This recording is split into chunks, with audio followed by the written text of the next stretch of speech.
Hey Brickmaniacs, welcome back to another Friday Sit Rep. You'll notice our spring sale is live on the website right now. Use that promo code BKM15, save yourself 15% on your entire order, excluding pre-orders and World War Brick tickets and stuff like that.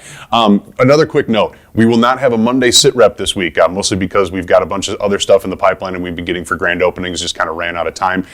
Quick highlight for what's coming back, we have the Mogadishu Army Rangers, the Mogadishu Delta Force, and then we also have the Neptune Spear Navy SEALs along with some other perfect calibers, some heads, etc. So just make sure to tune into that Monday email for the rundown of everything coming back. Sale will still be going as well, so make sure to take advantage of that. And then obviously we'll be out at the grand openings come this weekend, but that doesn't mean we don't have a bunch of awesome stuff hitting the web right now on brickmania.com, so let's check it out.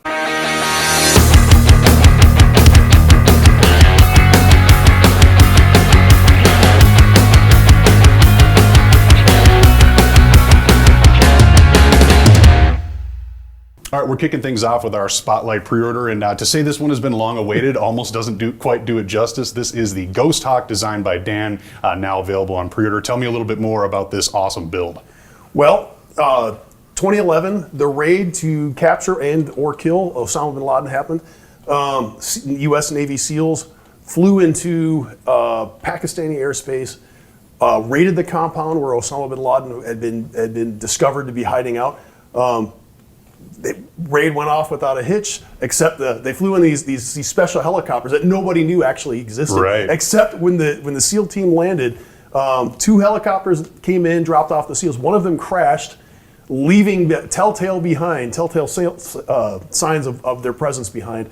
Most notably, the tail section survived the crash landing and the subsequent demolition that they blew up the aircraft in. Mm-hmm. And it's caused all this speculation about the Ghost Hawk, the stealth helicopters, this all this mythic stuff. thing out there that does exist. So people may remember that shortly afterwards, Brickmania did, in conjunction with some kids that were displaying at Brick Fair, Virginia. I was actually asked to make a stealth Black Hawk, so okay. I did that. It was part of the display. We made a bunch of kits, and then it's been like part of the Brickmania lore ever since. We've never done it again. Mm-hmm. So now we're doing an update. This is a Ghost Hawk. It's a completely different helicopter based on some of the research that's been posted out there on the internet. It's like conceptualized almost. Right. And it's been in a couple of video games. So mm-hmm. There's all sorts of like speculation on what this thing actually looked like. Did it have external fuel tanks? Did it not? So using existing assets, existing images, things that realistically could have happened, I designed this. It's not 100%. It's a conceptual piece. Hard for us to even know what 100% would be. Right. Yeah. And nobody knows for sure. The fuel tanks, the rocket pods, those are taken from other kits I've done. Mm-hmm. And it's quite possible it was not configured this way for the raid. That wouldn't be very stealthy. This whole thing is a stealthy, a stealth model. You wouldn't necessarily knock everything apart here. You wouldn't necessarily have all these pieces on here. So mm-hmm. Let me actually take these off. We'll just drop these the bat wings. Yeah, the bat wings off. So this would be more likely the configuration. When I was posting pictures on my Instagram, people really liked the sort of the DAP look or mm-hmm. the Terminator weapons look. Right. So I did it for the kit. It's the only kit that comes with this add-on, but you can actually add these to other Brickmania kits to get a different look. Yeah, sure. Realistic. You'll get the parts to build it in. And it is an intimidating look with those on there. Right. I mean, they look cool. This is more likely what you're going to be configured at for like a stealthy penetration. Mm-hmm. The whole concept of stealth means that you're going to have an angular surface, flying low to the ground. I mean, you're already pretty stealthy in a helicopter because you're flying. They call it the nape of the earth. You're flying whatever down rivers, ravines, anywhere low, so that ground radar has a hard time picking you up between all the ground clutter, vehicles, and other things that are on the ground. The prototypes and research suggested it would have more than a typical helicopter rotor blades. That's so it would be one quieter, and two it would make they could spin at a lower rate as well. Oh, interesting. Right, they could be shorter. So you mm-hmm. have the one. This has a 5-bladed rotor, tail rotor, exactly the way that the documented pictures that were taken at the compound did it. Other than that, everything else is purely speculation. This Which is kind of cool. I mean, when do you ever get to do that while designing a helicopter? Right. Usually you're stuck on the blueprints. I frown upon that kind of thing. I'm like, that's not realistic. Anybody can make a sci-fi model because you're making it up. And well, here I get to do the same thing. So some unique features on this. It does have the sliding doors that I've developed for other Awesome. other helicopters. So I can't really close it, but they do open and close. I can't close the other side because we have a test ninja hanging on the fast rope on the side of the helicopter. The model itself will come with a four-person crew, which you will probably recognize from another kit that came out. It's the same era kit. Oh, very cool. And we're speculating that maybe the same crew that flew that helicopter also flew this helicopter. So this kit will come with a variation of the already existing Neptune Spear seal, which is coming back Monday, by the way. Yes, So if perfect you're timing. pre-ordering this on Friday, be sure to come back on Monday if you do not already have your complement to Neptune Spear seals. Easily fit a half dozen inside the helicopter. It will have a special variant that's unique to this kit, and it also have a dog. So that they actually brought a dog with them. Cairo, yeah, Right, very cool. So that will be going with it. I'm not necessarily calling this Cairo. That's something you can extrapolate on your own. But it will come with that 4 pilots, so 5 figures total. You get the display stand. This has a unique display stand because I want to have it up high, want to have it completely vertical. You can actually adjust the display stand so it can be at any angle you want it to be Okay, at. that's cool. It will have on this side. It'll have a little display placard. It'll be printed. It'll say what the model is. And then of course you can have your guys fast roping out of it. So it does come with 4 of these little these Lego ropes with the beads on it. So you can have your 4 guys coming down. Of course, somebody rubber band the dog to the back of one of the seals if you wanted to. So that comes with it. You'll have to get your own weapons. It does have, so if you do take off the bat wings, you can take off the connectors, and you do get the parts to actually do that. So you'll get some freebie parts in there so you can cover up these holes that I've just created by taking that thing off. Okay, cool. The stand, it does easily come off the stand, so that's not an issue. Of course, I can show you these sliding doors again. A little easier now. Yeah, without all the bat wings and things on it. So the doors do slide. This is a unique version. We've never done this one this way. Yeah, you can tell the shaping is pretty wild, but like you said, if you're going for that stealth radar, you got to have those angles. You do have this sort of like a concave or I guess angular sides on the body. It does have folding landing gear. Let me pull this guy off. Oh, very I'll cool. show you the landing gear. So I haven't done this in a while, so forgive me. Hey, there's a wheel missing. It's probably just stuck up inside of it. Yeah. So I didn't actually test build this one. This just came back from the test ninjas, and then Well, that's always fun, right? You get to explore it on camera. right. Oh, let me get that wheel. It's jammed in there somehow. But that's cool. You can already There we see go. how it kind of folds out of that super sleek belly that it would normally have when the landing gear is retracted. Right. So that's the landing gear down, the main landing gear. There's another one for the tail wheel here. Let me get that open. Sorry, my big hands are in the way. Come on, tail wheel, get down. So there we go. I don't know if that's how the landing gear on the real thing actually works. So I just had to sort of speculate. But you do get functional landing gear, and it will sit on the ground. Your guys can get in and out of it. I would imagine that in theater it would probably just hover, it would drop off and then scoot, so it wouldn't be actually landing. Yeah, but between the crew and the stand and the play functions, you've got quite a mockable piece here. My goodness, you could do a lot with it. Oh, absolutely. And these do all fold up again so that it's stealthy once more. Close the doors.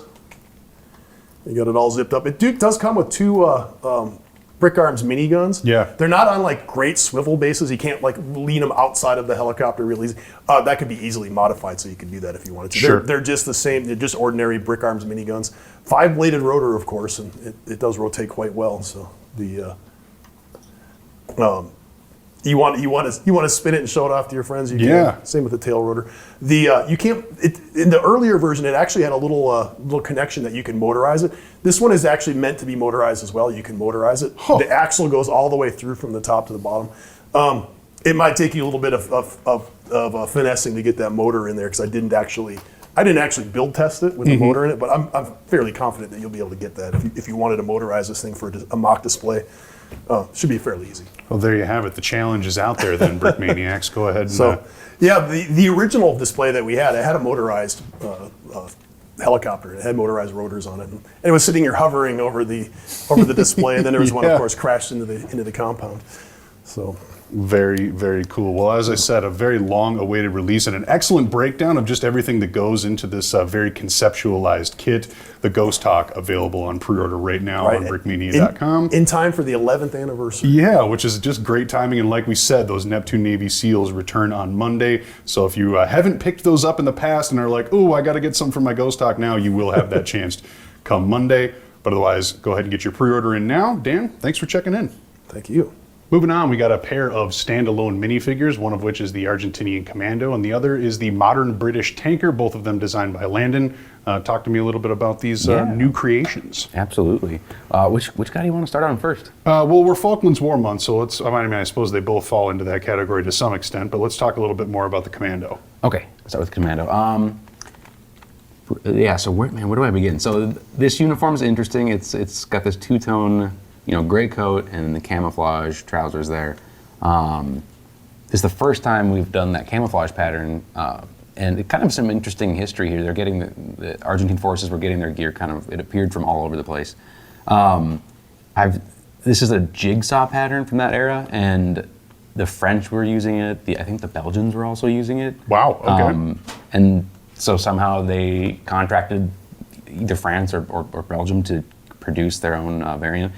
I will note that the direction of this camouflage is going up and down compared to normally it's manufactured horizontally, which is a subtle detail, but it is definitely something that's iconic of, I guess, the contrast between, forces. You can tell that this is for sure Argentine stuff. I like that pattern. It's That's a pretty subtle difference for opposing sides, but I know what you mean. Yeah. The coat is, I think they might have been making some locally, but it's based off of an Israeli pattern, actually. And the IDF, I wouldn't be surprised if you still see this coat popping up, because it's just a really simple gray coat with hood in the back, zip and then button in the front. Mm-hmm. Just simple, looks pretty warm. And you see lots of pictures of just them all bundled up in these big coats. Okay. The ammo pouches would be next, which is in this interesting green leather coloration. And leather, that's the texture. Okay, yeah, interesting. So it's a green leather, right? So that's kind of a weird, you don't normally see green leather. And so that stood out to me as like, where have I seen this before? Mm-hmm. World War I Italian gear is often in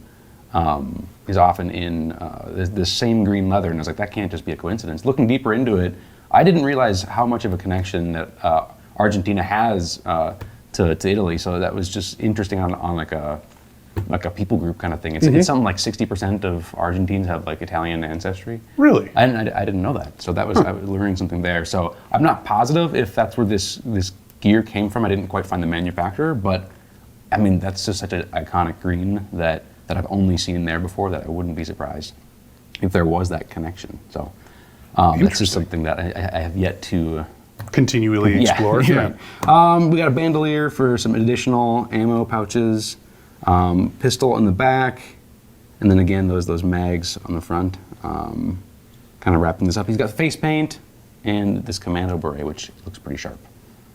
And yeah, that's this dude. Sweet. Obviously, he's sporting that brand new Brick Arms or Perfect Caliber Brick Arms NATO battle rifle. That unfortunately did sell out last Friday, so it is not available currently. Mm-hmm. However, if you picked up a couple, this guy would look at home with one in his hand. Yeah, even just the standard, the black one, because I think the Argentine forces would tend to use like a folding stock version. Okay. From what I could tell, and that was often in just the plain composite, I think. So it's just a straight black gun. So our stock one would also work in this scenario as well. Next up, we have the British tanker. Yeah. This is a modern British tanker. So kind of coordinating with our Challenger 2 instructions, I think was the thought here. Available now. Yep, available now. Brand new tanker helmet. This is a British tanker helmet. It's kind of iconic with the little over ear things. That it's like it covers the mufflers or whatever you call the earmuffs. The earmuffs, earmuffs. Mufflers. Yes, covers the earmuffs exactly. Looks sort of sci-fi to me. I mean, very. Maybe that's more common or it's more recognizable for overseas forces, but to our untrained American eyes, this looks a little bit different. Looks like it needs a face shield, and then it's ready to go to space. Yeah. On the head, he's got a brand new artwork for that Shimog. It's just like common to the Middle East, but you'd see it all over the place now. just keep the dust and sun out. Yeah. Sort of a lightweight fabric. Then goggles, some brand new goggles as well. So the uniform, when I first got into this or was starting this project, I thought it was just going to be a pretty straightforward, like loadout. It's a British tanker at a glance. They kind of look the same as American tankers. Turns out everything is completely different. Different boots, some kind of. They look kind of like high top sneakers almost. Okay. Just like a simple. It's like they are kind of They're sweet rocking looking. Chuck Taylors. Sort of. It's a black tanker boot. It looks pretty sharp, but they're kind of sporty looking, which is interesting. Very cool. Then the uniform is actually a newer pattern that they developed it in combination with Multicam Official, but it's not Multicam, but it's the same company. It is a MTP multi-terrain pattern is what it's called, and it is it's a combination of the earlier British camouflage pattern and multicam. So it's in the same color paths as multicam and a lot of the same like gradient techniques as Interesting. multicam, but it's got that kind of brush stroke painterly camouflage blobs that British DPM, the previous camouflage pattern, had. So at a glance, pretty much multicam, and it actually works really well with multicam gear. But the actual pattern is quite a bit different. So I got some of those splattery paintbrush strokes kind of hidden amongst the multicam blobs there. So That's cool. yeah, it's a subtle detail, but why not? Next up, we got this. I don't know the official name of this vest, but it's got this interesting kind of like pull cord. You see a little red tab there. I'm assuming it's a pull cord of some sort where if you need to get that vest removed ASAP, either it's snagged on a gear on your equipment, or For a quick exit, or yeah. it's just like if you're wounded, you need to remove your body armor as fast as you possibly can. And it looks as though if you were to pull that cord right there, it would instantly disengage the kind of clasps on Okay. there. So that's cool, seeing that more and more across all different body armors. So this is no exception there. Another interesting thing about this particular body armor is that it's got it can accept backpacks that have this integrated spinal column thing. Yeah, it sounds bizarre, but it's this like little like plastic load-bearing thing that clips onto the back of this vest. Cool. So you can. It's cool. Yeah, there's some future tech coming out here in this vest, and I'm excited to see where that kind of goes for future soldiers. Yeah, I think that's it.